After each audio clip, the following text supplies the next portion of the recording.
நான் இந்தமாரி 30 வருஷமாக வியாபாரம் பண்ணுறேம்மா. சரிங்கக்கா. 30 வருஷம் இளநீ வியாபாரம், பூ வியாபாரம் தான் பண்ணுறேன். என் பேர் ராகுல்ண்ணா. நான் +1 படிக்கிறேன், +2 போக போகிறேன். 1961 ஒர்க்கிங் பண்ணுறேன். நல்லா கஷ்டப்பட்டு தான் பொண்ணை கட்டி கொடுத்தேன். அப்பாவுக்கு ஹெல்ப்பாரு. அவர் காலை போய் எத்தனை நான் சும்மா ஒரு 2 மணி நேரம் உக்காந்துருப்பேன். இந்த 24 மணி நேரம் இந்த உழைப்பு இதுதான் எனக்கு சாப்பாடு ஆகாரம் பூரா எல்லாம் கம்ப்ளீட்டாக. நான் 12 மணி வரை இருப்பேன் நைட்டு. நல்லா உழைக்கிறாங்க, யாருமே எந்த ஒரு மாற்றமும் கிடையாது. ஆனால் அவங்களுடைய தன்னம்பிக்கை இந்த தண்ணி கிண்ணி சாப்பிட்டு கெட்டு போடுறாங்க. அதுதான் ஒன்று விஷயம். வேற ஒன்று, நல்லா உழைக்கிறாங்க. கடுமையான உழைப்பு. உழைப்பில் வந்து எந்த குறைபாடும் கிடையாது. யாருக்குனாலும் உழைக்கிறாங்க. இளநீ வெட்டிட்டா சின்னதாக இருக்குது, தண்ணி கொஞ்சமாக இருக்குது, அப்படின்னு வெட்டி வச்சுட்டே போயிடுவாங்க.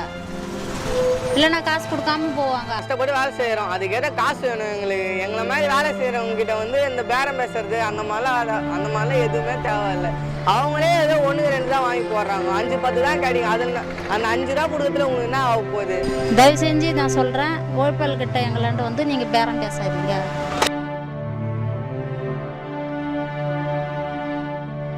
இவர்களைப் போல எத்தனையோ உழைப்பாளர்களை நாம் தினம் தினம் பார்த்து கொண்டிருக்கிறோம்.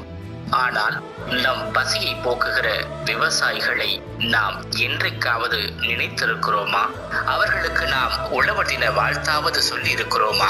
வஞ்சிக்கப்பட்ட உழவர்களின் உழைப்பைத்தான் நாம் அரிசியாக அறுவடை செய்கிறோம். நம் பசி போக்கும் விவசாய தோழர்களுக்கு உழைப்பாளர் தின நல்வாழ்த்து.